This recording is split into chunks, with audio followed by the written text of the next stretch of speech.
Délivre-nous, ne tarde plus. Alléluia. Évangile de Jésus-Christ selon saint Luc. Il y avait, au temps d'Hérode le Grand, roi de Judée, un prêtre du groupe d'Abia, nommé Zacharie. Sa femme aussi était descendante d'Aaron.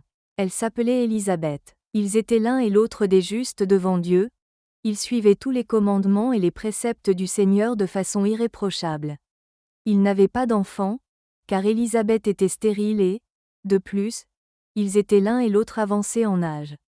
Or, tandis que Zacharie, durant la période attribuée aux prêtres de son groupe, assurait le service du culte devant Dieu, il fut désigné par le sort, suivant l'usage des prêtres, pour aller offrir l'encens dans le sanctuaire du Seigneur.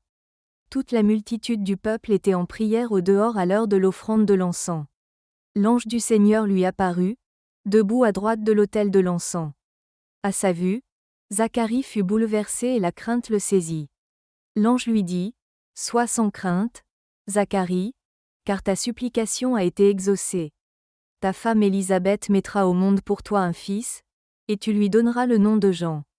Tu seras dans la joie et l'allégresse, et beaucoup se réjouiront de sa naissance, car il sera grand devant le Seigneur. Il ne boira pas de vin ni de boisson forte, et il sera rempli d'Esprit Saint dès le ventre de sa mère.